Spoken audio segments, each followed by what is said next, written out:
तो मेरे बहुत ही प्रिय और बेहद सम्मानित साथियों, हृदय की असीम गहराइयों से अभिनंदन, बहुत बहुत हार्दिक स्वागत है। साथियों, मेडिकल एस्ट्रोलॉजी को समर्पित हमारे इस विशेष कार्यक्रम में आपका बहुत बहुत स्वागत, अभिनंदन है। और इन दिनों हम चर्चा कर रहे हैं गंभीर एसिडिटी की समस्या के ऊपर। साथियों, यदि आप भी गंभीर एसिडिटी से ग्रसित हैं, पीड़ित हैं, तो अपनी जन्म पत्रिका अपने समक्ष खोल करके रखिए और फिर ये आप एपिसोड देखिए, ताकि आपको ज्योतिष विज्ञान पर किसी भी तरह का शक या शुभा बाकी न रहे। क्योंकि जिन जिन बिंदुओं की हम यहां पर चर्चा करने जा रहे हैं, वो बिंदु आपको चीख चीख कर कहेंगे कि एसिडिटी का कारण कुछ और नहीं बल्कि आपके ग्रह स्थितियां हैं। क्योंकि कई बार हम ऐसे उदाहरण भी देते हैं कि ये व्यक्ति है, ये इतना अंट शंट खाता है, तला भुना हुआ खाता है, लेकिन वो स्वस्थ रहता है। और दूसरी तरफ बिल्कुल सात्विक भोजन करने वाला व्यक्ति गंभीर एसिडिटी का शिकार हो जाता है। इसमें कहीं ना कहीं हमारी जन्म पत्रिका के ग्रह जिम्मेदार होते हैं। यकीन ना हो तो स्वयं आप देख लीजिए। और अपने लग्न से संबंधित अभी तक आपने अगर एपिसोड नहीं देखा है तो यहां आई बटन में हम आपको उसका लिंक प्रोवाइड करा रहे हैं, जाकर के आप देखें, समझें और जानें। तो साथियों, आज इस एपिसोड में हम बात करने जा रहे हैं मकर लग्न की जन्म पत्रिका के बारे में। मकर लग्न में कब ऐसी स्थितियां उत्पन्न होती है कि व्यक्ति को गंभीर एसिडिटी की समस्या का सामना करना पड़ता है। तो साथियों, ये रही एक मकर लग्न की जन्म पत्रिका। 10 नंबर से जन्म पत्रिका प्रारंभ हो रही है। साथियों, मकर लग्न में सूर्य देव एक अति मारक ग्रह है। वो अष्टम भाव के स्वामी है। जहां पर भी बैठते हैं उस घर का वो बेड़ा गर्क करने का कार्य करते हैं। और सूर्य जो है वो ही हमारी पूरी की पूरी जो पाचन तंत्र है उसको ठीक रखने का, खाए हुए को पचाने का कार्य करता है, ऊर्जा को उसमें रूपांतरित करने का कार्य करता है। जब खाया गया भोजन पचता नहीं तो वो क्या होता है, जब वो पचता नहीं तो वो सड़ता है, और सड़ता है तो वो अम्ल पैदा करता है, एसिडिटी पैदा करता है, विषैले तत्व वो पैदा करता है। और साइंस उसको कहता है कि ये हाइड्रोक्लोरिक एसिड बना रहा है।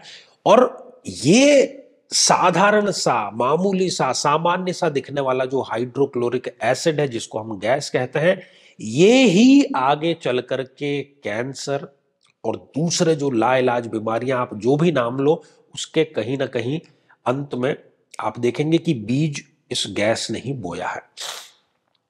साथियों, सूर्य देव यदि इस जन्म पत्रिका में छठे भाव में विराजमान हो, गंभीर एसिडिटी का कारण बनता है। वो न केवल वो एसिडिटी व्यक्ति को देता है बल्कि वो ऋण भी व्यक्ति को देता है, शत्रुता भी व्यक्ति को देता है। साथियों, यदि सूर्यदेव स्वयं अपने ही भाव अष्टम भाव में विराजमान हो, यहां पर भी वो व्यक्ति को गंभीर एसिडिटी का रोगी बना देते हैं। ससुराल पक्ष से संबंध व्यक्ति के खराब हो जाते हैं। कोई पुराने जो केस है वो उजागर हो जाते हैं सूर्य की दशा अंतर दशा में। साथियों, यदि यही सूर्यदेव 12th हाउस में विराजमान हो जाए, यहां पर भी वो व्यक्ति को गंभीर एसिडिटी की समस्या देते हैं। पाचन तंत्र पूरा उसका खराब रहता है।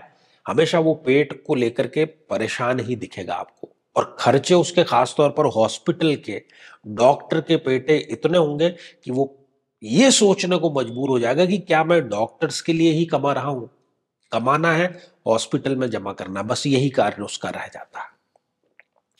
साथियों, यदि सूर्यदेव नीच राशि के होकर के दशम भाव में, जहां पर कि आप 7 नंबर का अंक लिखा हुआ देख रहे हैं, विराजमान हो जाए, एक तो मारक ग्रह, ऊपर से वो नीच राशि का हो गया, पेट, पाचन तंत्र, आंतों की, लीवर की समस्या भी देगा, गंभीर समस्या देगा।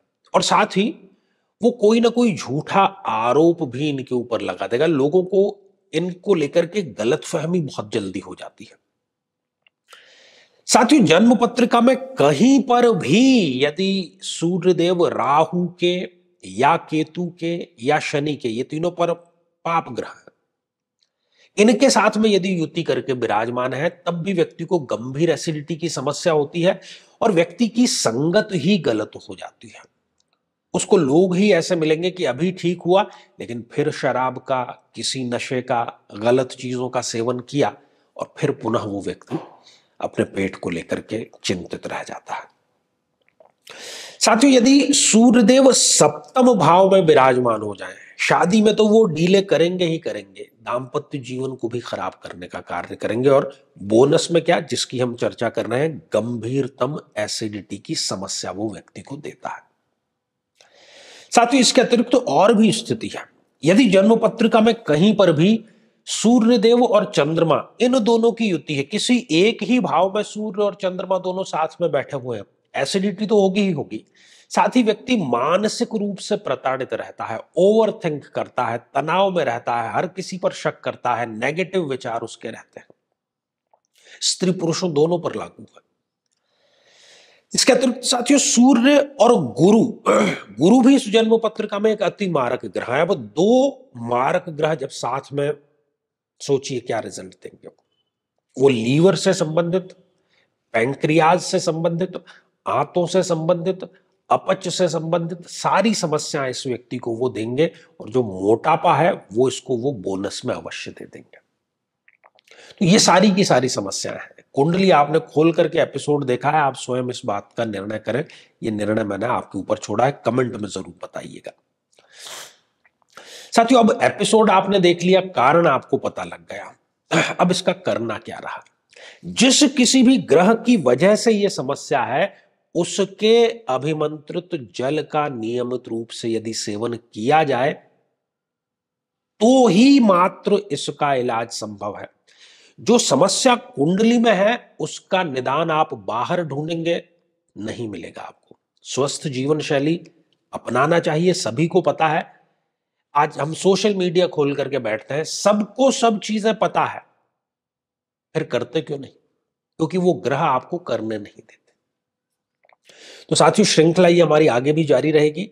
और जाने से पहले एक महत्वपूर्ण सूचना आपके लिए यही है कि यदि आप भी चाहते हैं कि आपकी कुंडली का संपूर्ण विश्लेषण हो, समस्या का समाधान हो, बीमारी का निदान हो, तो आगामी समय में मैं स्वयं इन शहरों में उपस्थित रहूंगा। आप समय लेकर के मिल सकते हैं या फिर टेलीफोनिक या वीडियो कॉल के माध्यम से भी आप जुड़ सकते हैं।